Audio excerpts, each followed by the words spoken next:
Yes, I did get to watch the film. Very touching. And you got to play or wear several hats. Yeah. So you're part of the film as an actor, you're the writer, director. So let's initiate as a writer. How did you come up with the story? That was very touching. Oh, thank you so much.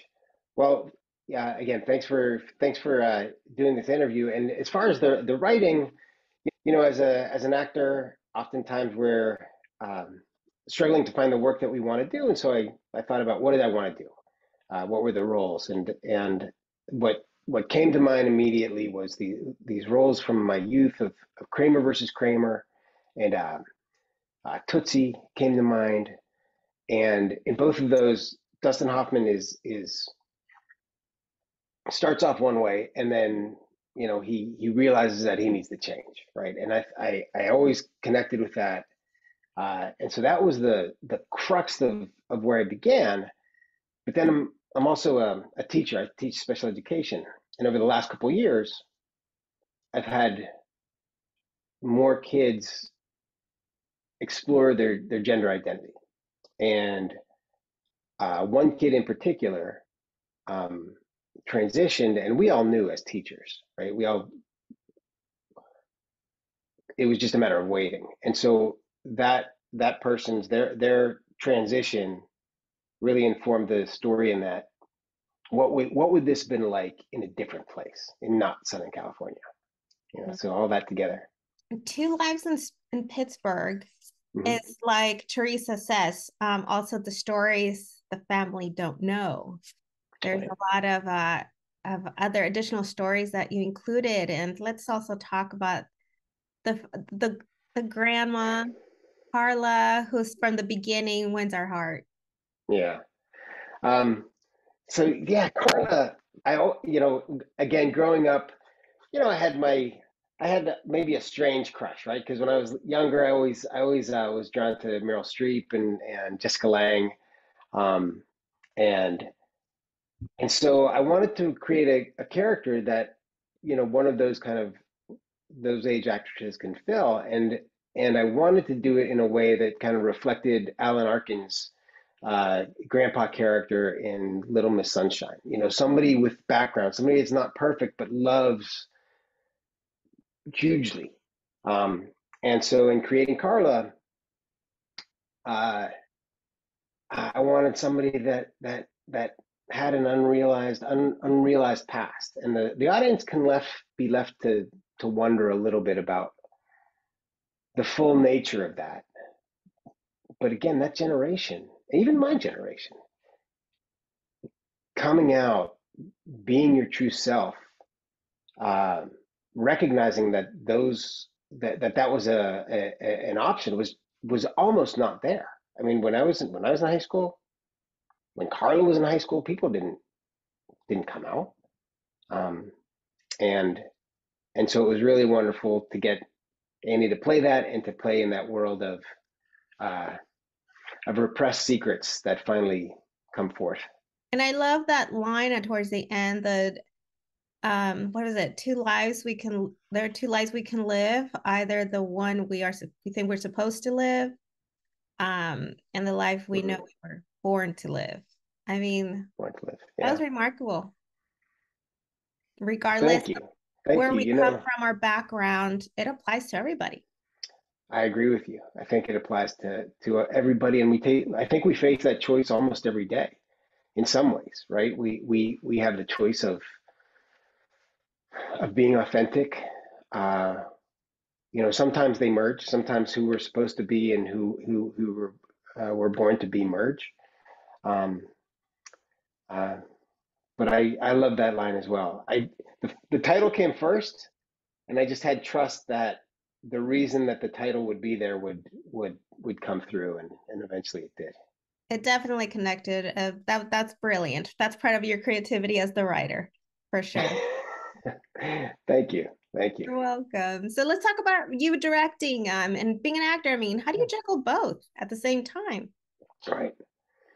So it's a great question. I wasn't sure how. I knew other people had done it, and so I figure it's a thing that people can do. So I figured I'd be able to do it. And the one thing that I knew, um, just about me and about the way I wanted this project to run is that I needed a great team. And so, as far as that question that comes up of how can I, as a first time director, um, do handle those responsibilities, I brought on my two other producers, Lola No, who's the main producer, and Tiffany Murray, who was the cinematographer and producer.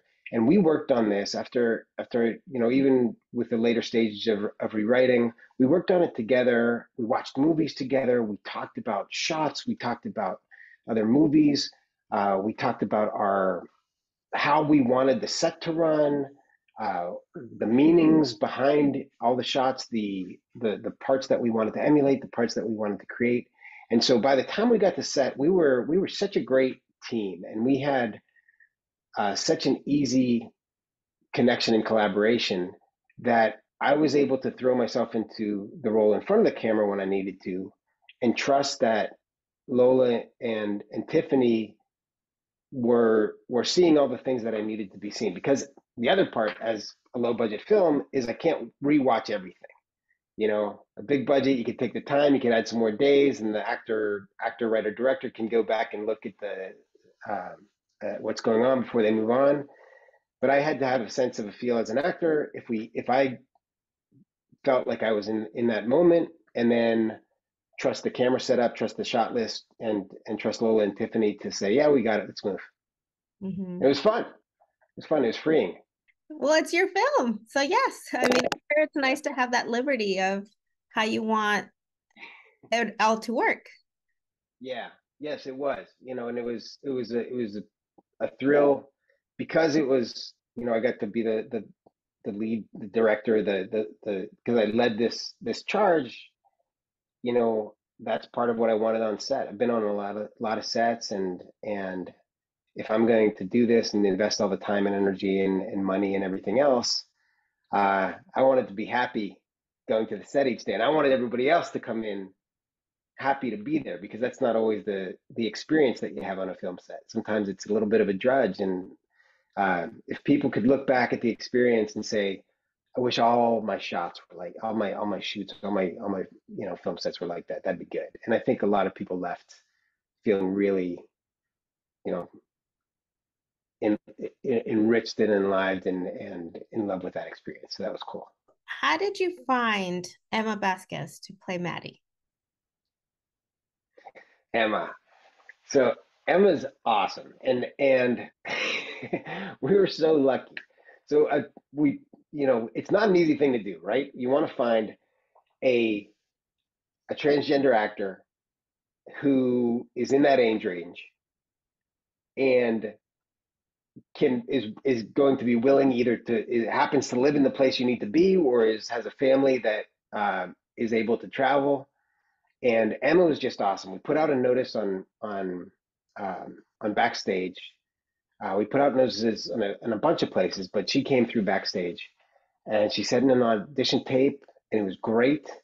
And then COVID hit, and we delayed for a while, and then I came back to her about a year or so later, and she was still into it. You never know what's going to happen for a little kid. Maybe they're done acting, um, and she was still into it. And so we did some calls and uh, talked with the parents, because that was really key. I needed to make sure that the parents uh, were not just into doing the films right now, but are going to be prepared that this is something that's going to stay throughout a lifetime, right? It's a film. And so to just make sure that I had their trust, they had my trust, uh, and then fortunately, her parents are teachers, and they had the summers, so they were able to come up to Pittsburgh, and and she was just a treasure. She was so much fun. Now, did you say that you were looking for a transgender actor?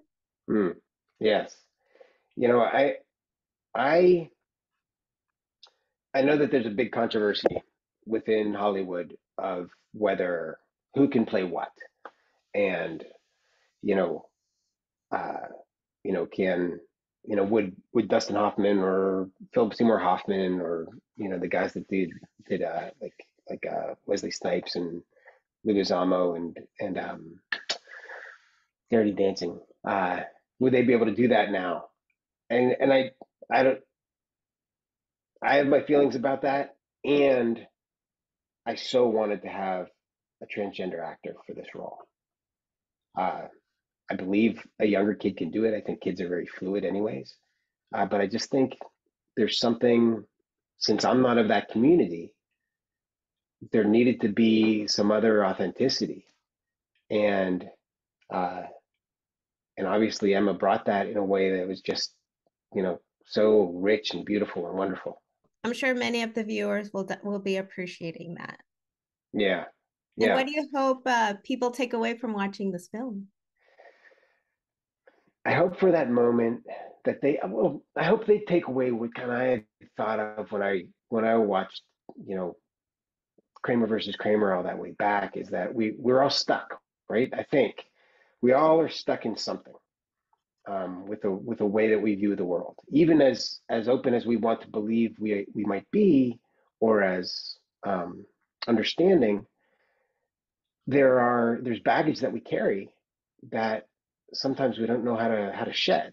And so if this opens up a little bit of willingness to say, what is that baggage that I can shed, and how can I understand somebody else better, and how can I, regardless of the political divisions that haunt us, how can I open my heart fully to the people in my life? uh, then I think that's great. And if it helps people meet in that middle ground, which I think right now uh, people need to be able to do, especially with the issue of gender identity, um, then that'd be wonderful. If it gets out to that many people, that'd be great. Yeah, it's definitely going to open conversation, and it's going to be premiering on the 25th during the It Dance is. of Films. It is. It's going to be premiering at Dances with Films 7:15 on the Sunday the 25th, uh, and I'm just so thrilled that Dances with Films, um, accepted us and is allowing us, to have our world premiere there. It's such a fantastic festival, such a great run organization, and I'm so excited to see all the other films, and hopefully we get a lot of people coming, and you know, yeah, I just hope people feel it the way that we hope they'll feel it. That'd be fantastic. I felt your film, so Thank you. and if it matters, It does matter. Oh, that's great. if it That's matters, great. well, congratulations. Maybe we'll be seeing you that night. But for That'd be now, thank great. you for taking the time. Yeah, thank you so much. You're welcome. Thank you. Lovely meeting you. Likewise. Thank you.